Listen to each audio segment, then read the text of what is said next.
Welcome to the Black Belt Business Podcast. My name is Matthew Brenner, and today I am with Master Clark. He owns and operates 16 schools from Orlando all the way down to Miami, where they call Karate America, where he runs his Warrior. Did I say that right? Karate America? Yes. Where he runs his warrior style of martial arts programming. So you're going to learn a lot from him today when you listen. I've been around the industry for a really long time. Highly recommended that I reach out and talk to him to hear his perspective of running martial arts schools and how to find instructors and how to operate profitably. And we'll even go through some of the training that he does for his instructors. So, Mr. Clark, thanks for coming on here today. Thank you, sir. Good to be here.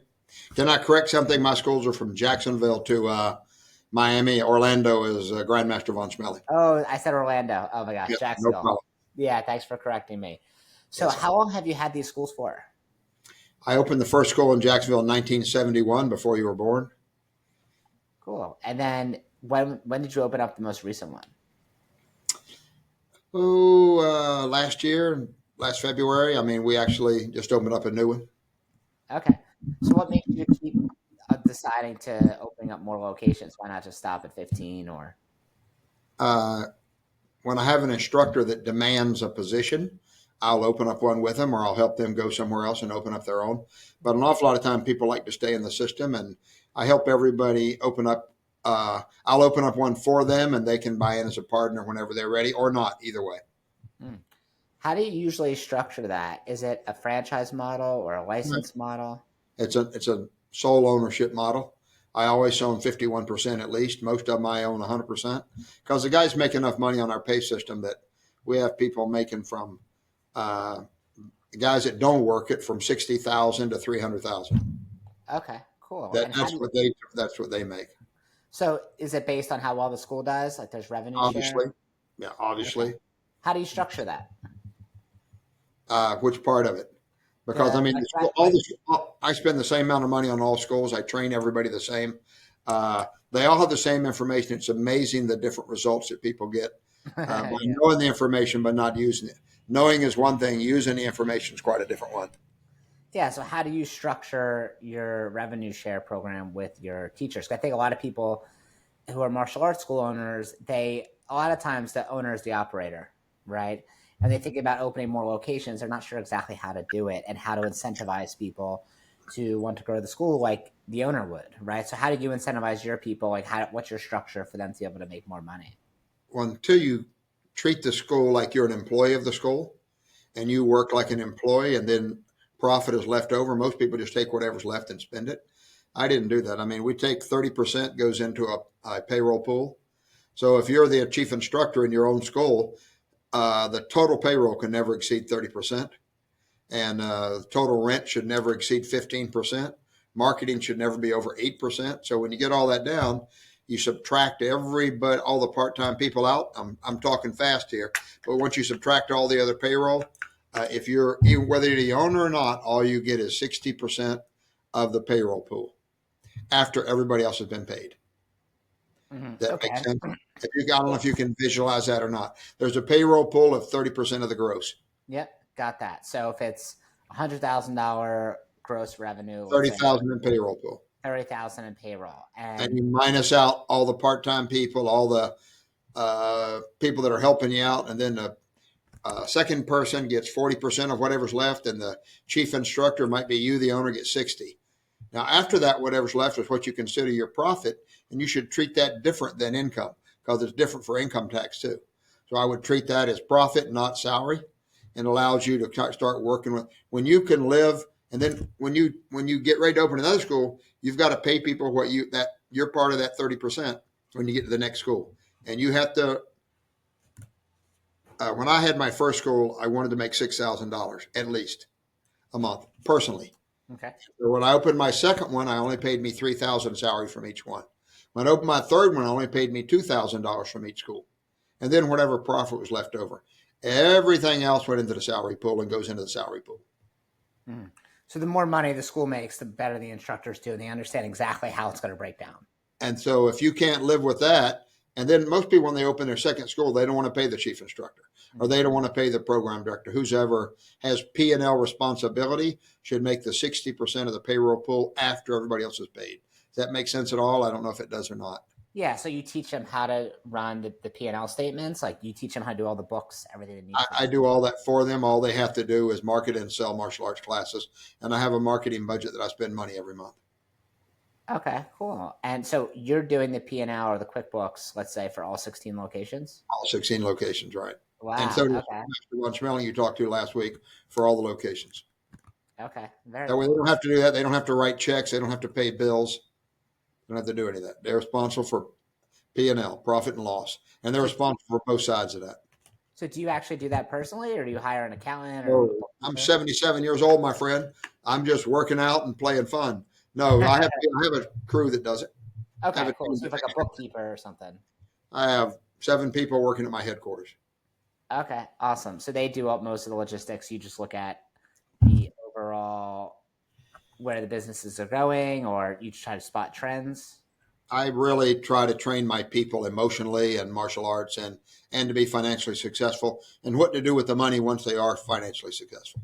Because Okay. without that, most martial arts instructors are broke. They don't know even the number 8 thing I was going to talk to you today was the purpose of money. Most martial arts instructors have no clue. Mm.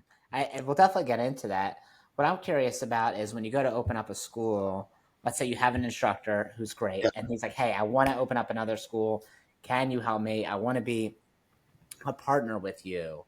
How do you figure out if that person is a good fit to be a partner? And then how do you structure that partnership? Uh, First off, everybody starts as an employee when you open a school because I don't let them own. Because here's the deal: when you're a 50% partner, if you get 50% of the profit, you also have to be able to cover 50% of the losses. Most people aren't able to do that, so I'll open a school with for them as an instructor, and when they're ready, I'll sell them whatever percentage they want to buy, up to 49%. Mm. So you always have controlling interest. I have controlling interest exactly because I'm the one that ultimately I already know the average guy doesn't have enough money to cover the losses. Mm. So I've got to cover it until the school makes enough to pay the bills. And then how do you figure out the value or how much they buy in when they're ready? Well, it depends on the growth of the school, but when they're new, there's no school that I have that doesn't have at least $200,000 in value. Okay, so that'll be But I like your know my baseline. systems. But if you're doing $1 million a year, the school's $1 million school. Okay, got it. So you'll just do gross revenue for a year, and that'll be kind of your set standard for value. So you want to buy school is, let's say, worth $1 million or does $1 million a year in revenue. Then you'll say, okay, if you want 20%, it'll be 200K. You want 10%, You it'll got it. be You okay. got it. Awesome. So keep it really, really simple. Pretty basic, pretty simple. I don't need a complicated system because I already know they don't have to be an owner to make a lot of money. Mhm. And I really would teach them how to do other things, have multiple streams of income. They can be a partner if they want to, though. Hmm. Many of So my what? half my people are partners, half are want to remain employees of the company. They're not working for me. They work for the company, and I have a lot of great guys that work together. Okay. And then have you ever had someone that became a partner in a new school, and then it didn't work out, or maybe they left early, and then all of a sudden you're left with a school that isn't well staffed? Has that ever happened to you? Yes, just like it does everybody else. Nobody stays forever unless they were. I'm very loyal in my own situation. I expect loyalty out of people. If they want to go open another school somewhere else outside of my territory, I'll help them. But in my own city, I'll fiercely defend my territory and my family of instructors that stay with me. I do have people that try to uh, do all the wrong things and they just lose their position. But it's okay. People come and people go. It's kind of like marriage. If marriage lasted forever, we'd all be with the first girl we ever dated. Okay.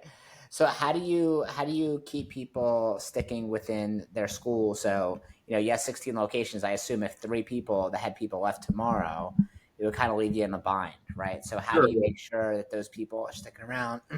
So as an owner, you're not all of a sudden back on the mat teaching all the classes. That's funny you said that. Less than 4 months ago, I was back on the mat because one of the guys that been with me 25 years did some things that I don't like, and so he had to go, and he was a partner in the school. But it's fine. I mean, I was on the mat for 3 weeks, and one of my other instructors said, "You don't need to teach." So they came in and taught for me. So that's the first time I taught in since 1976 on the mat. Oh, wow. But I'm Okay. willing to jump in. My average guy has been here 22 to 27 years. Why do you think you're able to have your staff stay for so long, like your teammates? I think I have good people. I hire good people. I create good people. I take care of them when they're in trouble. Most of them don't need that. I train them in a lot of areas of life, and they're just good. I mean, you hire the right people based on their love of martial arts. I don't hire people that don't like to train in martial arts. And I want to stay their instructor for as long as I'm alive. So I stay their instructor. I'm very seldom their boss. I'm their instructor, guiding them along the path. That's all. And we share revenue based on how well the school does. I think that's so important that you stay their instructor and their leader and mentor, not just like, oh, I'm the manager who tells you what to do. I try not to do that, but I will. They all get the same information, and we have schools that do 100,000 a month and schools that do 25,000 a month, and they all got the same information, the same styles, the same quality of location. It's just a matter of execution. And do you ever hire from the outside, or is it all from people Yeah, who were students previously? in a perfect world, I would hire only from inside, but I have several people that come to me outside. Some of them 25 years ago, some of them as early as next week. So Okay. people do apply all the time, and I try to find a position for them. I won't open a school for them until I really meet them and make sure they like to train. I don't like martial arts instructors that don't train. I wear 3 rings myself all the time, and the first one reminds me that I'm a black belt, and this ring reminds me I have to train every day or I'm not a black belt anymore. My master ring, this is one for ninth degree, reminds me that I got to create leaders and work with them all the time. And my wedding ring reminds me who the boss is. So those wear those three, and I have to wear, like people say they wear different hats. I wear different rings. Remind me of what I got to do. So when you train, do you have like another instructor you train with, or you work out like your house? What do you usually do for yourself? I have a 25,000 square foot uh, instructor center here. I work out on my own, and I have a coach uh, in my mobility training that works for me here. So I work out with my guys. I mean, we work out. I work out an awful lot alone because of my age. I can't get on the mat with these guys. Are all good. My instructors are really, really fantastic instructors first, or maybe martial artists first, but they're really good on the mat with instructors. Master Von Schmeling creates great instructors. We create great instructors, and that's what we train in Warrior. Warrior is about training, teaching, and testing. That's it. We don't worry about tournaments and that other stuff. Tournaments are valuable if you like it, but we're building a big organization without tournaments. They're just for fun. They're not really at the core of our business. Okay, so let's say you're going to go hire an instructor. How do you go about finding them? Like, what do you actually do? I mean, people come to me all the time. I'm not advertising for outside people. If first off, if you can't create, if you've been in business 3 years and you can't create anybody, let me tell you the very first uh, when I left Omaha, I was chief instructor at the ATA's headquarters school out there. When I left there, and Grandmaster Reed told me, replace yourself first. And that's what I spent the first 3 years trying to do. And Grandmaster H. Lee said, only worry about instructors, don't worry about students. Hmm. So from that point on in 1971, 72, 73, that's what I did. I created instructors, and we're still creating instructors in all of our schools. And Master Von Schmeling is extremely good at that, creating great instructors. And if you don't, most people teach people the martial arts. We teach people how to deliver the martial arts. That's a totally different concept. That's what Warrior has seminars on, becoming the best instructor you can be. Not They will become a great martial artist if they train with us, but we're really worried about having great words, great body language, and great delivery. And that's how you keep your students, and that's how you keep your instructors. We train on how to teach. Most people have never been critiqued on their teaching, except by their students, whether they stay or not. Hmm. Most people never teach in front of a group and have them go, "This is what you did good. This is what you did bad."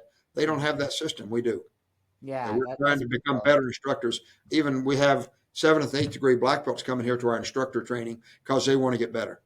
Yeah, and I think especially as people become more experienced or higher belt rank, they kind of lose touch with being self-critical in their teaching skills, right? Like, oh, I've been doing this for 10 years or 20 years. Like, I don't need anyone to tell me how to do anything. And one of the things that I talk about in the podcast all the time is what we call game film review. And it's one of my favorite things that we do, where we have cameras that record video and, of course, audio of the Right. classes, right? Whether it's private lessons or group classes or intro or enrollments, everything, right? The entire place is covered.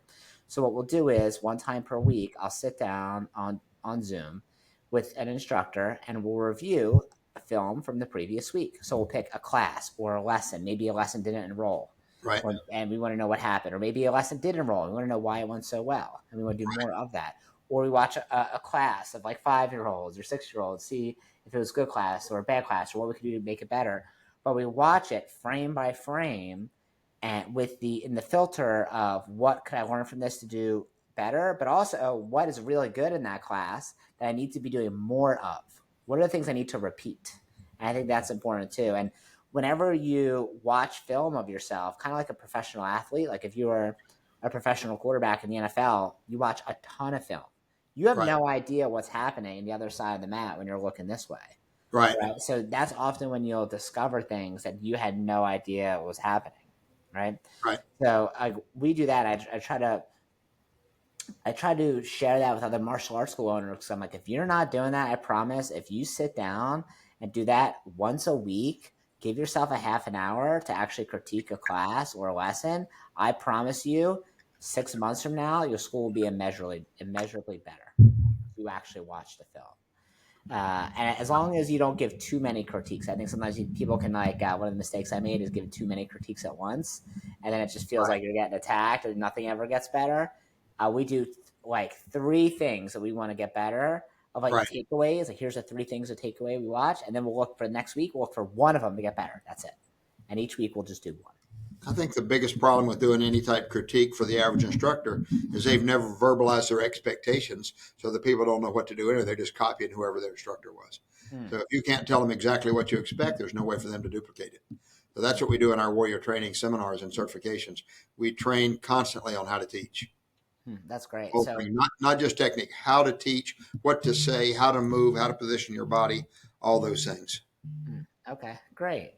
And what exactly do you have like a training program you take them through that is your warrior training that like, okay, here's the exact curriculum that we're going to go through in order to make you an okay instructor to an amazing instructor? We we train in several different styles, and each one allows you to go from first degree to third degree black belt. The Warrior brand goes to ninth degree and then even the 10th degree black belt. But we have these other styles, and you have to get certified in them. And every time you go through any certification, it's about how to teach, not what to teach. So when you go through how to teach constantly, year after year, month after month, and when you see it with other people, because you're not only last week there was 100 people here in the building, they were all teaching in front of you, so you get to see them, and then you teach in front of them and get feedback from the instructor of the group. So we do a lot about teaching and how to teach. Maybe not as much as we should, but my top guys are unbelievable, and the average guy is better than most. But we do know what we're trying to accomplish. We have class planners for every class, every program. So they have a program to follow, and then how they deliver it determines the success or failure of the school. So what do your best teachers do?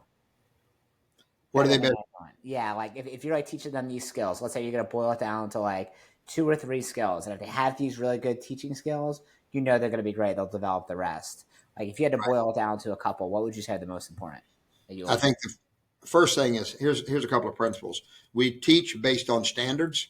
We know what a standard tech, just like gymnastics has standards for a forward flip, a back flip, a handstand. We teach for standards, but we test for emotion. So those are the two things that instructors got to take into the class. They got to bring emotion. So first they've got to be in state for every class, not just the biggest class, so they got to get themselves in state where they're at the peak performance. So they got to take their energy to the floor, and they got to only correct for standard, not for technical ability.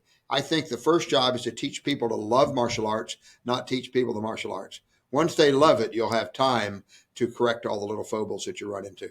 But we correct for standard and teach for emotion, and we test for emotion. So if you understand what that means, you can tell all the classes I teach look like military classes, very strong, very structured.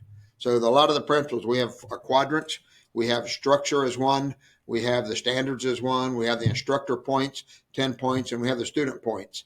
So when you look at these 4 quadrants, that's what we teach people. It's a lot of information. It's a 3-day seminar to learn it all. But the structure of the class, what the students do in the class, what the instructors do in the class, and then building rapport with the parents and the students. If you do the 4 quadrants, you'll keep people forever and you'll get better constantly. If you can imagine a piece of paper divided into 4 sections with 10 things to do on each one, you sit down in front of the class, and every time you see them do one of the things, you mark it. And at the end, you have a conversation and go, you were really good here on the instructor points, what you were doing. Down here in rapport building, I've only got 3 clicks where I saw you do one of the things. Like rapport building might be things like use everybody's name 3 times, touch the wrist, elbow, or shoulder, tell a story about yourself that relates to them, bring everybody up front of the, so rapport building is highlighting, is all that, you know what to do for rapport building. But if they don't do it, so they may have a great class with no rapport building, then they lost everybody. Or only rapport building because they like to talk about themselves, but no structure. So I think the deal is when we look at one of my classes, first I look for structure. Then you can add emotion and excitement. But as soon as you, it's structure, emotion, and then knowledge in that order. It's not knowledge first. Most karate instructors, especially young ones, want to give them everything they know so soon that they lose the students. We start with structure. It's organized. It's military. It looks like a marching band. And then we add emotion to get the energy up. But if you get so much energy, you lose the structure, you stop and go back and get structure. The last thing, if they stay long enough, they'll get the knowledge required to do what we want. I don't know if that makes sense to you, but that's the order I look for, because we know what we're trying to create. We're trying to create people that are emotionally powerful, physically strong, and technically fearless in that order. But emotionally powerful is number 1. That's why emotions is one of the highlights of our classes. We test for that.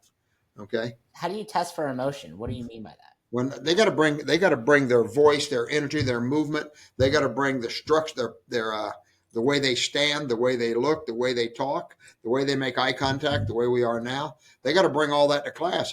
And when you test for emotion, that's all I'm looking for. They might do everything wrong, but they're the strongest person in the class emotionally. They're trying the hardest. That to me means more than anything else. Because when you don't try, there's no way to improve. So we're not testing on, oh, your wrist was wrong. We teach for that, but we don't test for that, because all testing graduations in front of their family and their friends. We want them to show out whatever they have to the best of their ability. They don't have to be technically perfect today. They have to love martial arts today. Technically perfect. There's a certain length of time it takes everybody based on their individual body, the capability to be really good. I constantly correct for the standards, but we test for emotion. You've seen people that go to a tournament and they do their form, or they do the sparring and it looks like they're on fire. Those people are emotionally charged. When you can recognize that, and that's what I look for in testing. So how do you teach someone to love the martial arts? Like you mentioned before, like most important to me is they love the martial arts. So is that something they come in with? Like you want to know that they're No, if they came in with that, they wouldn't need me. Like if you go to an Anthony Robbins seminar, how does he get you in state? If you ever go to one, they do a lot of clapping, a lot of tightening up their body. What if I can get people to do set point and feel the power of set point? If I can get them to feel what martial arts feels like, and it takes 1 class. The first class, people should know what it feels like to be a martial artist. That's standing strong. And our student oath is, I will stand up, I will stand out, I will stand proud. If I can accomplish that with what they say and how they feel, they'll love martial arts. And once you love it, it's hard to quit. And even if you do, you'll be forced to come back. So do you ever get people that become instructors that have 0 martial arts background and they're like, hey, I just saw what you're doing, this looks cool, I was thinking about getting involved in martial arts, how do I work in the industry? And they can become an instructor pretty quickly. Like, have you done from scratch sort of thing? 3 seminars ago, we had a person that came from the construction field, married one of our instructors, never took a class, came to certification, wanted to teach after that. Here's the average student in the martial arts is between 6 and 12 years old. He's a boy or a girl, and his rank is under green belt. How high a rank do you have to be to teach that person? I'd rather have a cheerleader or a gymnast or a great greeter at a restaurant teach the martial arts by my class planner than a 6th-degree black belt. So you don't necessarily care if the person's a black belt who's a teacher or not? Excuse me? You don't care if the person's a black belt who's a teacher? Here's my experience. The first goal that was ever set for me in martial arts was set by the instructor on the first class I ever took. Master Kim in Omaha, Nebraska, he was the instructor at this school. Grandmaster Lee was teaching at the downtown school. I took the first class, and he said to me in his broken Korean, he said, "You will be one of my instructors one day." So now I was very gullible. I went home and took a 4-month leave of absence from my job. I was already 21 years old. I didn't know he meant someday. But because he placed that in my mind, 6 months later, I took his job and I was the chief instructor in that school Mm. with no previous experience. So I wonder if we told every white belt, you're going to be an instructor one day, how much staff we could build. I think the problem, we think you got to be a first degree, second degree, third degree to teach a 6-year-old to low block and punch or to jab, cross, hook. I mean, you just don't need that kind of experience. Whatever they need to teach, they need to learn for this week or this month, and they need to have physical ability and energy, and they need to love kids. They don't need to be a world champion. They don't need to be Bill Wallace to teach martial arts. They don't need to be Joe Louis to be able to teach a punch. They don't need the skills that you have or I have. They need to have energy and like to help people. That's what I'd like. In a perfect world, I wouldn't hire high ranks. But high ranks come to me all the time. The person that recently called wants to go to work is a 7th degree black belt in a school, making $85,000 and doesn't like it. So he should be here in 2 weeks. But in a perfect world, I'm looking for a 21-year-old man or female cheerleader or gymnast that there's just no future for him anywhere else except here. I can give him a great career as a martial arts instructor. Yeah, I think that's beautiful. I think most martial arts school owners who are in their head about it, they think, oh, it has to be a black belt. Oh, it has to be someone for training for 20 years. But if you have the right systems and you're able to set the right vision, and as long as they have a good personality and can fall in love with it, like we've had people come and join with us that have zero experience that, like you said, construction, or we've had people who are former physicians or work as therapists or teachers, like usually teachers are amazing, right? They just love kids, but they don't love the bureaucracy of being in a school. And they can never make, teachers are so underpaid that when they can join martial arts, they still get to teach. They don't have to be a teacher all day at a school and deal with the bureaucracy of Right. it. And they can make that the income earning potential is way higher. I Right. think the less experience you have, the better off to adapt to a new system. yeah.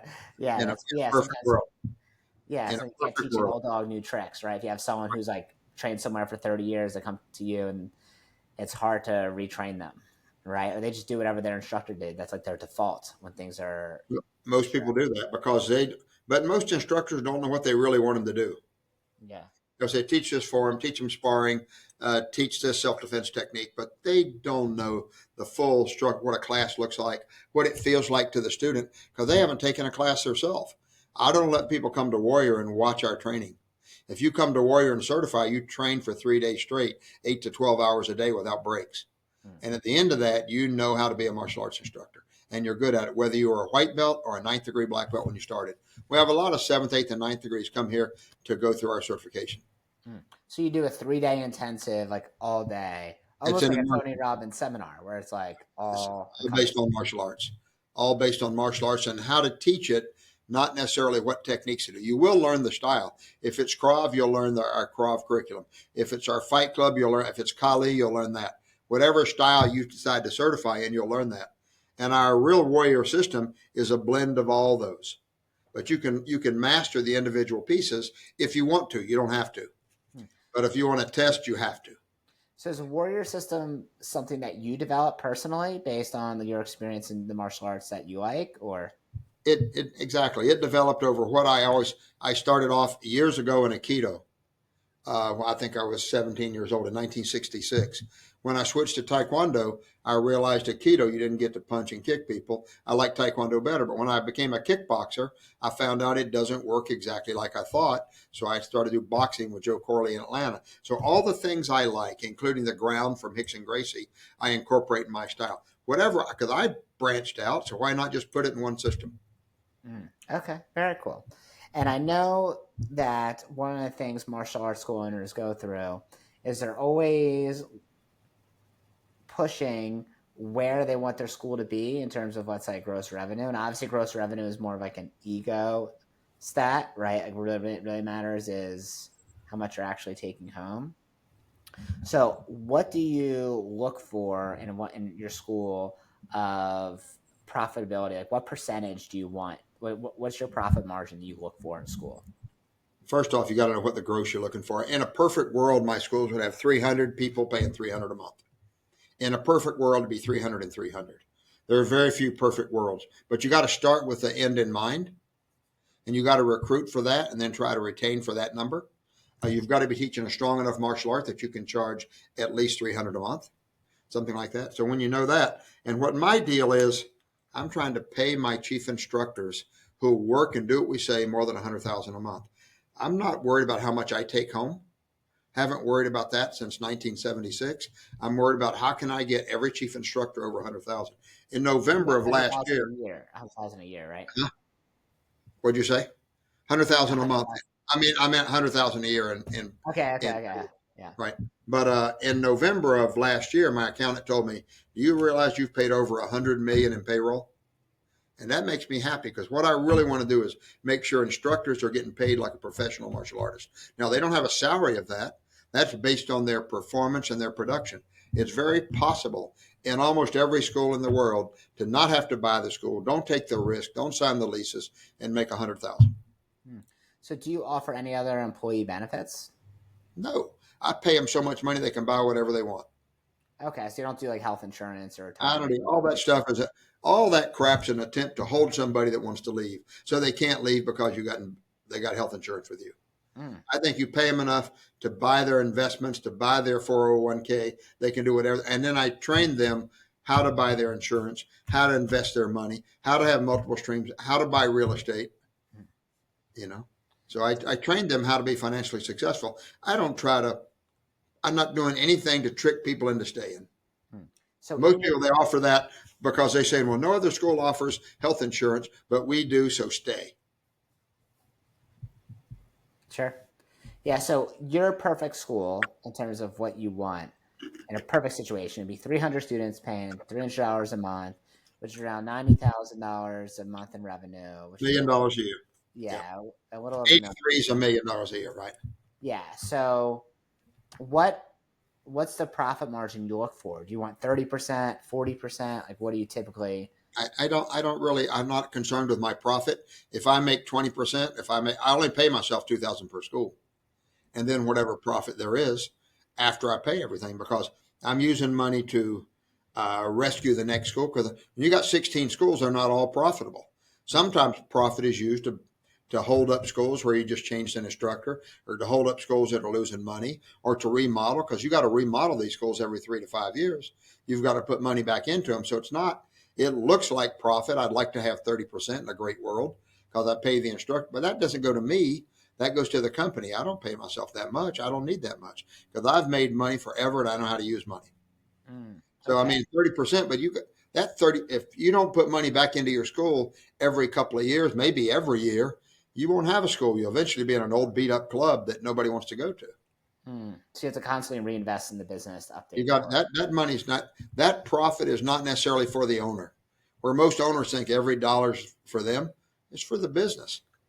Mm, If you've only got one school and you're not going to expand, and then that's great. You take it all if you want to. But even then, you need to have 3 months of expenses in an emergency fund. right. You don't get to keep it and spend it and treat it like salary. I wouldn't pay myself any more as a chief instructor than what I would pay somebody else to do the job, whatever percentage that is. And I told you my payroll system. Yeah. And Okay. most people think I'm the owner. I get all the money. My guys that run successful schools make much more out of those schools than I do. Wow. Okay. That's wow. It's very generous, and I think Oh, it's just the way it's the way life is. I'm not doing the work. I take the risk, and I'll be there for the losses. I'll be there for the profits. But they have to make more. I don't have one school where I make more than the instructor. Not one wow. Okay. out of that school. Now, because I've risked all my money in 16 schools, I might make more than the instructor. But in your school, if you make 100,000, I promise you, I made less. And they're doing all the operations, right? They're doing all the operations. I'm guiding as much as I can. I'm making decisions, financial decisions, or my team is. I don't, at 77, I don't have to do much. You know, I really haven't worked since 1976. So, I mean, that's when I retired. So, how often do you do all hands on deck meetings with all 16 schools? Do you do it that way? You do them all one by one? How do you actually? Monday and Wednesday since 19. So when did I start? 1974, maybe 1975. I started Monday and Wednesday. Okay. Every Monday and Wednesday for from then till the rest of my life. Because I'm not teaching them something new. I'm reminding them of what they're supposed to do and what they're not doing. I'm just a reminder in chief. That's it. And do you do that all in person or on Zoom? Zoom and in person. Okay, cool. And then each time you have a meeting, is it generally martial arts based or business based or a mix? It's a mix of everything I see I need that day. Because Okay. most of it is me communicating with my guys, making my girls, making sure that they're on track in their life, in their school, and in their martial arts. And one of the ways that you make sure they're on track is these 9 principles that you talked about. We talked about in the beginning before we started that you need in order to, or that you train your staff with. So that way they're successful, independently of you also, right? They create a good life. So I would love to go through that and tell me what you teach your staff when you have these staff trainings. Okay, first, I think that I'll start with how it happened to me. First, when I told you already, Master Kim said you'll be an instructor one day. So I think you have to take that and understand that every single person you enroll, that's what is going to be an instructor one day if you tell them. And if you don't, they won't be. Like your own children, if you want them to go to college, as soon as possible, you start telling them that. As soon as possible, they've decided if you went to Florida, University of Florida, you're going to tell your kids you're going there. If you went to Nebraska, I mean, so that stated goal from the leader to them has to be there. So that's the first thing. Number two is I teach them all. You're going to teach every class as long as you work with me, unless you build staff. So, I mean, they have to know white belts aren't the number one job. They're the number two job. Number one job is to build staff, and that's got to be important. Um, I want them to build instructors, not students. Next, here's what I think, and I teach them all the time. You create your daily habits, and then your habits that you created determine your success or failure. And when you look at success or failure, then you adjust what you're doing every day because everybody has habits. Some help, some hurt. But I mean, it's not about what you know, it's about what you do on a daily basis. So, I mean, I constantly look at their habit list. What 3 habits are you doing every single day that are helping you? What's hurting you? And we constantly go over that. So, if I can get them to understand that they're creating their success through their habits, not what they want, not what they know, but just simple through their habits on a daily basis, that creates your success. It also creates your failure in marriage, in life, and in your business. Whether it's this business or not, I teach the same thing to people in other businesses that you create habits that create your success or failure. But you get to create them. That's the fun part. You get to create them. I'll guide them along the way and I'll tell them what I know works. But they get to, because there's a lot of stuff that works. You pick the ones that you like. And if you're getting the results, I don't micromanage my people. I give them enough variance that they can make it successful.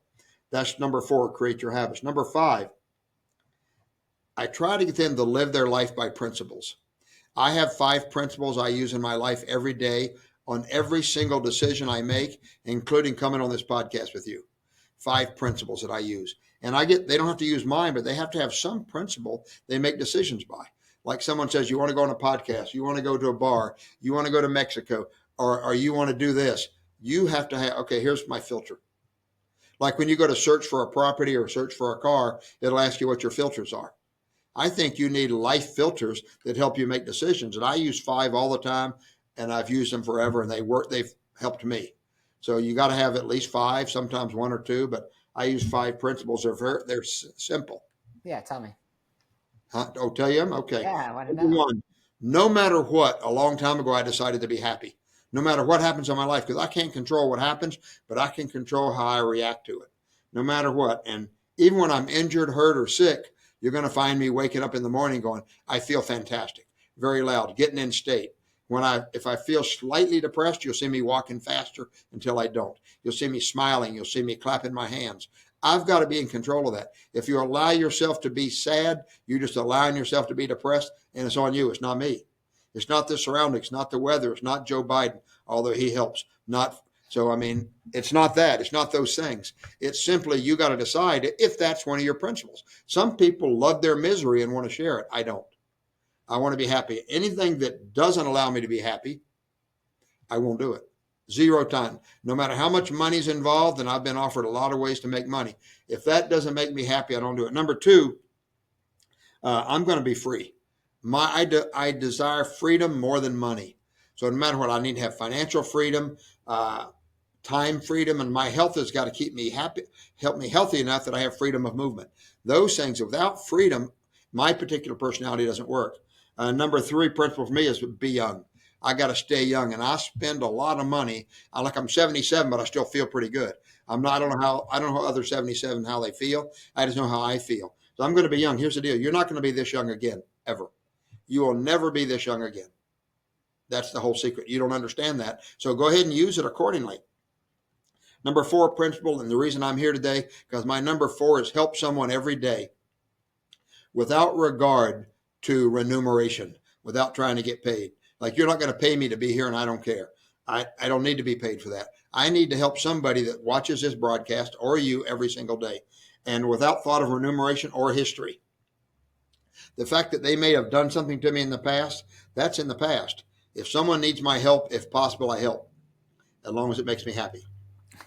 Number five, I'm willing to fall in love with myself, with my work, with the people I work with. I'm willing to fall in love. When your heart gets broke because they leave, like you said, and they will, your heart will get broke, go back to number one and be happy.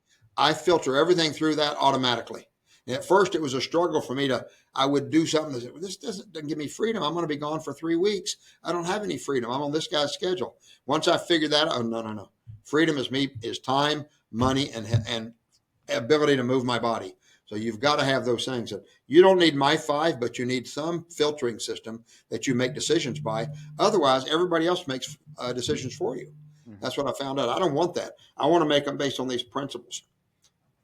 The next line I teach my people is goal setting and all the things that go along with it. It's not like setting smart goals. Anybody can do that. Okay, and that's a very cliche thing, so somebody could sell a book. Okay, when I have a goal and I've written it down and I have the time frame, how do I accelerate it? And there's some principles I teach all my people. Number one is affirmations. I use affirmations as if it's already happened every single morning and every single training I do. Number two is guided meditation. Guided meditation, not sitting staring at a candle going, not that. Guided meditation where I know how to, and it's less than 2 or 3 minutes every night and every morning. Number three, I use vision boards and visualization. I use vision, and then I do dream writing. I don't know if you know what dream writing is. It's a concept that I use. Any single thing I dream, if I start having a thought process, I allow myself to keep dreaming about it. And what would it look like if I did that?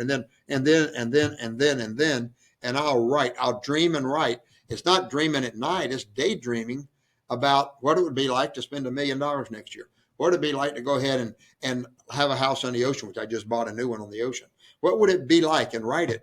Dream writing. Most people are afraid to contemplate because they'll say, you're just daydreaming. Not really. It's not really daydreaming because I'm going to plan it and do it. Next one, I'm going to use sound vibrations to activate my chakras. I'm pretty much understanding that you have energy sources in your body that are unused and untapped. Everybody does, because the input they give their self-talk, and the music they listen to and the vibration they're in because of the people they're around destroys their ability to have personal power. So I train my people. If you have a goal, this is how you achieve it, other than writing it down, setting a goal, and taking action. You got to do those basic things. But there's some things that'll help you, and those are the things that help. So next one is spend money on your health, not on things. So I spend a lot of money on peptides, stem cells, going to Mexico to get health checkups. I spend a lot of money with a longevity doctor. I have a plan to live to 120, healthy and wealthy. Not, I hope I make it to 70. A lot of my friends aren't here today, and they were younger than me when they passed. So my goal is to live to 120. I'm trying to set up a seminar for that day. So I need to have a goal, and I got to spend money on health, not things, not a new car, not a new Rolex. Although I have one, I have new cars too, but most of my money is going to spend on my health and those 5 principal things. So the other thing is I have at this age, once you pass 40, you need much more protein than you think and much less vegetables than they tell you. I take all the vitamins from my doctor also. I mean, you got to make a decision. Most people just live as long as they do. They never contemplated. They never set a goal for life. They just say, well, I'm surprised I got here.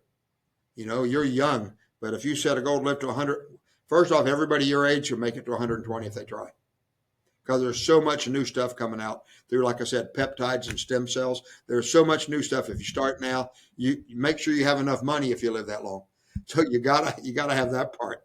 So Next, tell me about peptides real quick, because I've heard Huberman talk about it in his podcast, or briefly. I don't really know what it is. Tell me what that's about. there are small chain amino acids that are easily moved through your system. Everybody has them. I use 157 every single day. 157 is a healing agent. If you ever see a football player get hurt on a football field and they go in the back and they come right back out, they had an injection of 157. Small chain amino acids are liquid. I use them every single day. They heal your gut and they heal your body. There's a lot of other ones. Huh? For you, it's an injection, or you take like a pill? I started with injections, and then I found out I could do it subdermally with patches.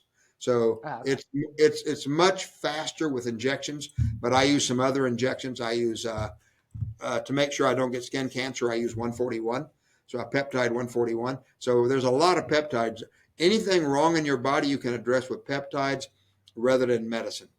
There's very few side effects and no side effects because it's all natural, and it's just a small chain amino acid that your body uses to do certain things. So, and stem cells, you have to have stem cell replacement after 40 because where our body replicates quite often, but with old stem cells, use stem cells. So people that don't donate blood, they have old blood. People that have old skin, unless they have, and as you replicate at an older age, your stem cells are older and they don't reproduce perfectly.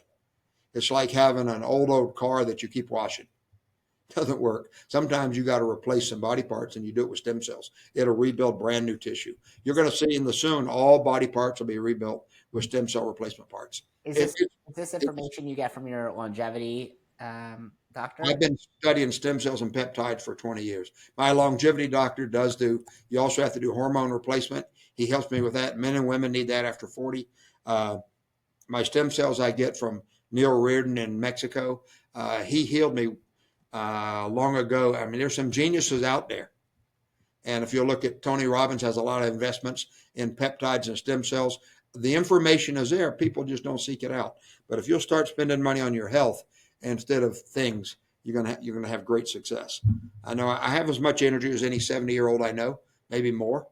And at 120, I hope to be doing a podcast with you one day on We'll how put to it live to be on the 120. calendar. Wait, I have another question about the thing you said about vegetables. What Right. makes you say that? So after 40, you should eat as many vegetables. I mean, more protein. I think everyone needs to eat more protein, right? Like in general, you should have about, they say, a gram per body weight in general, right? A half to a gram of protein per body weight. A gram is probably not enough. Also, on that, you need to be doing fasting at some time. Your body has to be hungry sometime. Your body has to be starved sometime. The vegetables we have here in this country, there's nothing really in them anymore, and there's pesticides. There's all kind of toxins in them, and that's not.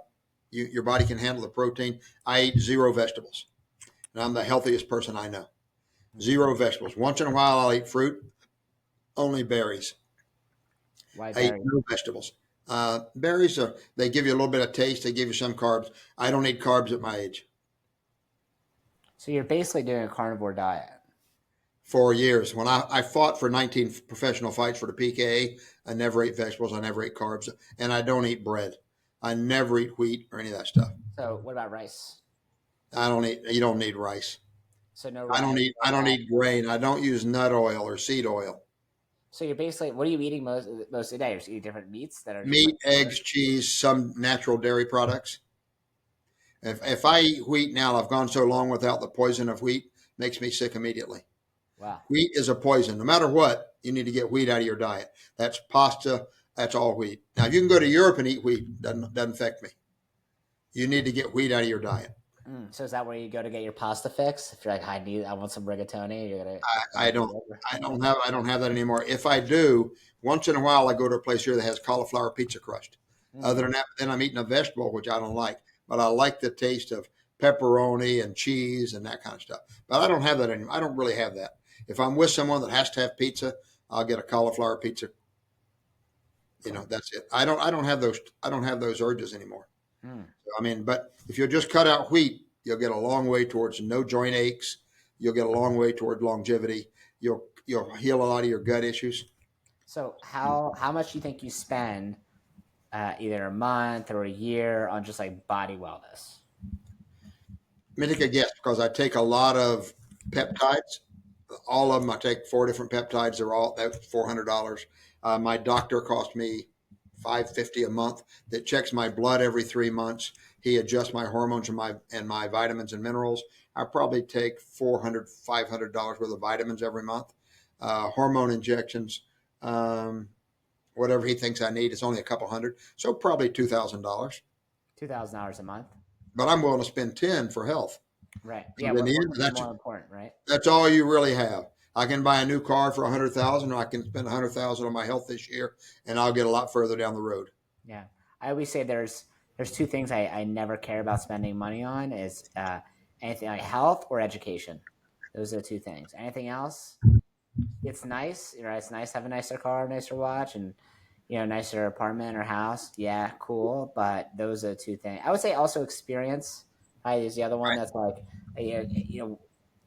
no one can ever take an experience away from you. You have that forever. But especially when I talk to someone who like wants advice about something, and I'll be like, "Oh, get this book," and they'll be like, "Oh, do you have a copy?" I'm like, "No, go buy the freaking book." Right. Like, because if you don't buy it, I hand it to you. I guarantee you're not going to read it. Right? Oh, I'll yeah. sit on some shelf somewhere. Go buy the book. It costs like $12. Like someone spent months, if not years, putting all their knowledge in that book. You can spend a couple hours reading it and $15 to buy it. Right? Sure, sure, sure. Yes, sir. I mean, but I think we have to educate ourselves through observation and thought process because I really don't want to take somebody else's ideas and make my life.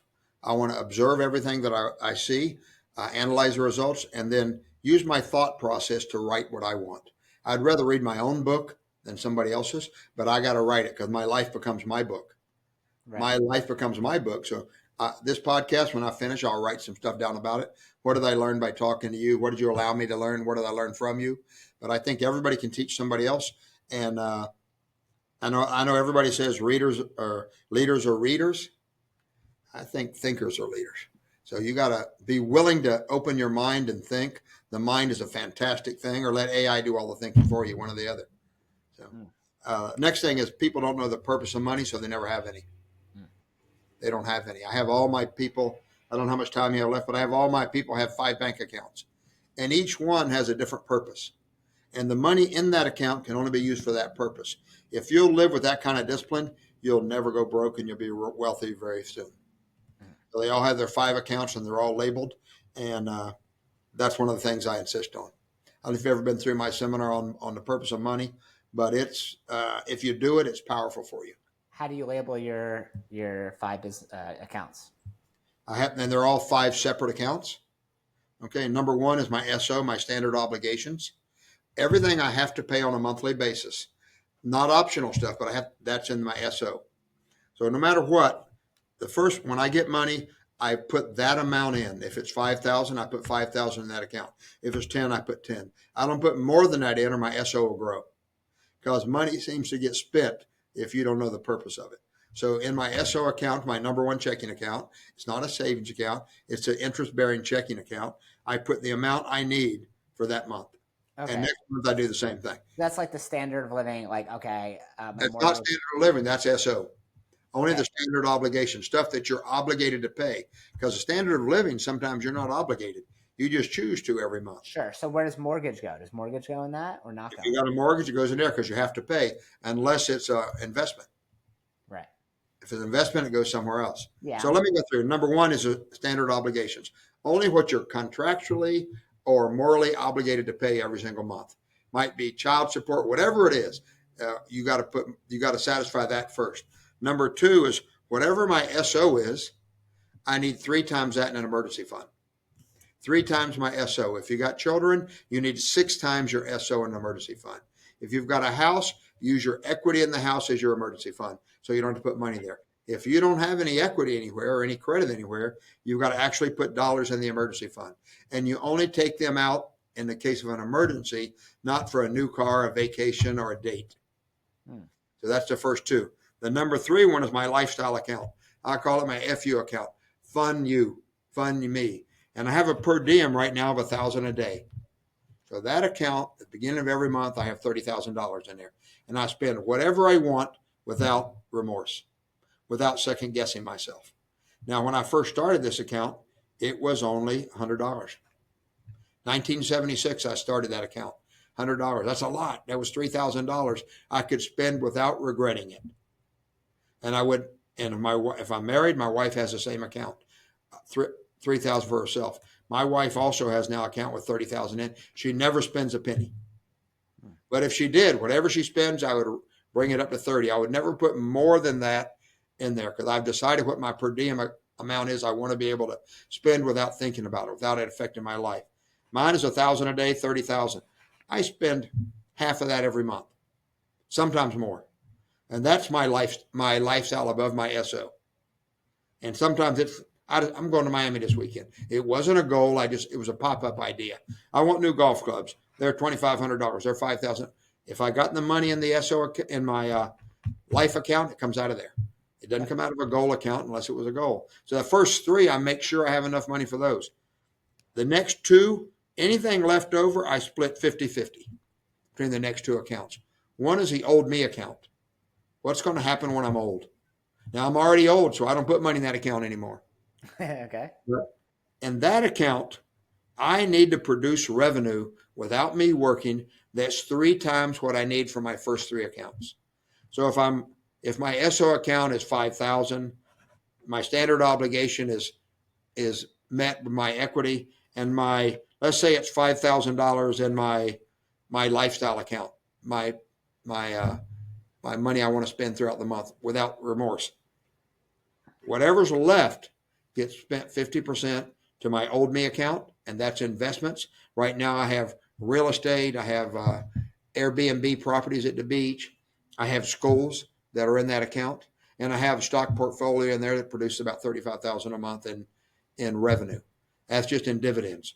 So that far outweighs my first 3 accounts. So I don't put money in there anymore. I already reached the threshold. Everything else goes into my goal account.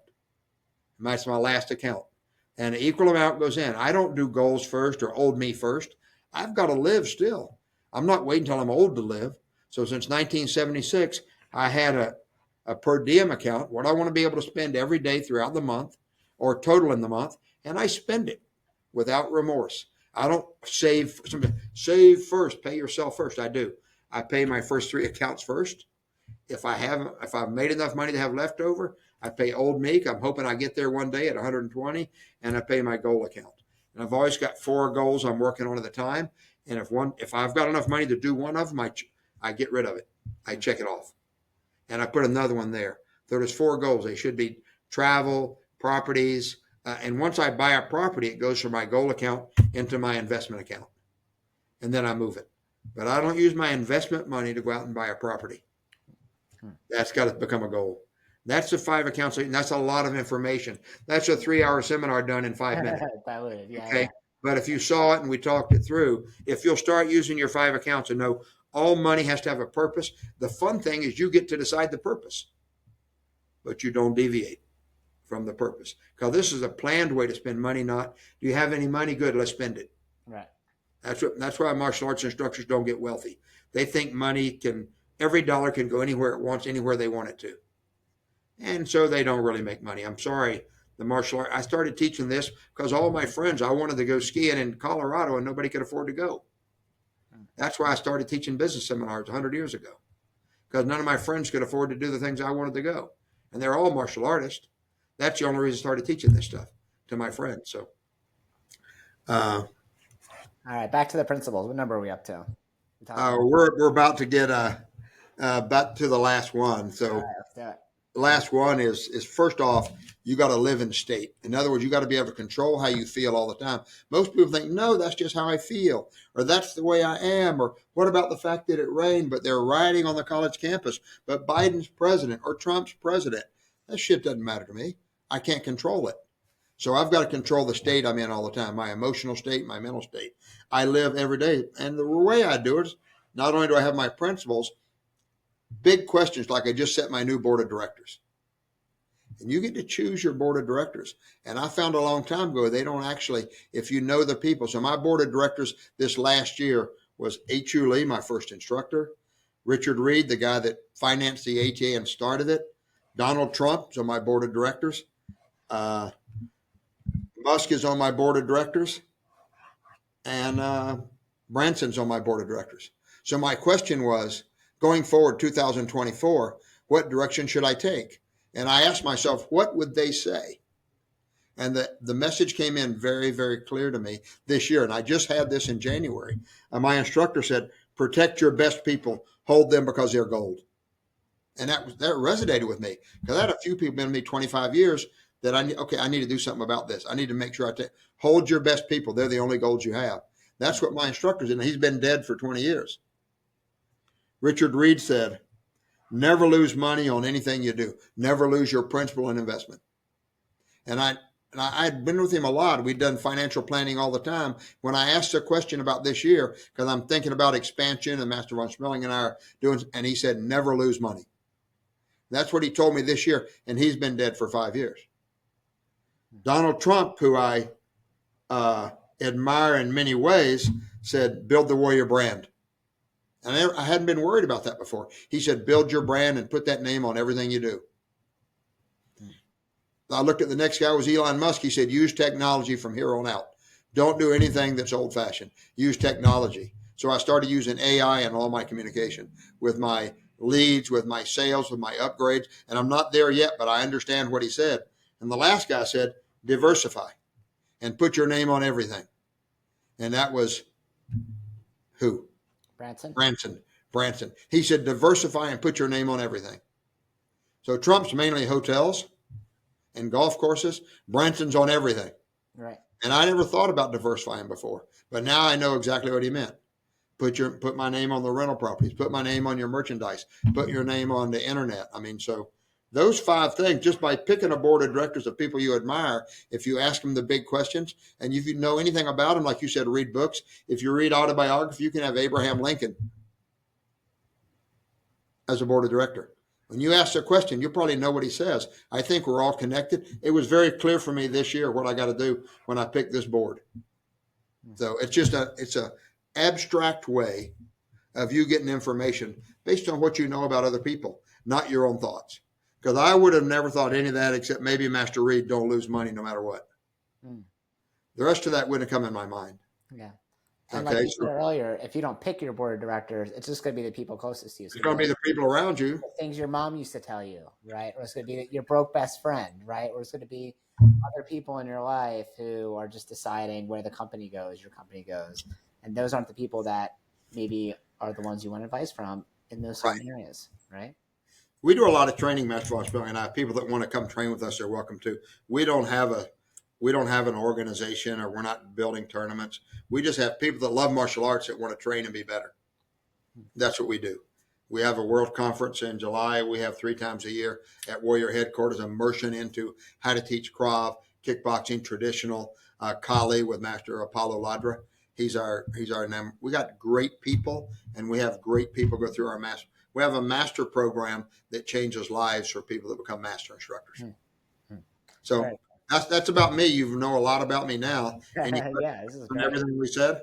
Here's what I want to know: is if you were a excited entrepreneur involved in martial arts, love martial arts, you want to start a martial arts organization again, how would you guide me or anyone in my position or anyone in martial arts who's an entrepreneur to grow their schools, to avoid mistakes that maybe you made? I think that you have to decide what entity you're going to grow in. So I built a large organization with my instructor and with a bunch of great people called the American Taekwondo Association. We got it up to 1,242 schools based on licensing. Licensing, you have no control. So if you're a control freak, you shouldn't do that. But you can do a licensing with a small fee and provide as much information as possible. And my new organization, Warrior, has a license aspect to it, but I'm not working it that hard, although based on my board's information this year, I'll probably start offering the license. Right now, we just do trainings. But a license is the easiest one, the less regulated, but the least control and the least amount of income. Yep. It's a way to communicate with thousands of people. Number 2 is franchising. You get a lot of control, but a lot of control by the government also. And then number 3 is ownership. And the last one is consulting. Each one you get different levels of control. So it depends on your personality.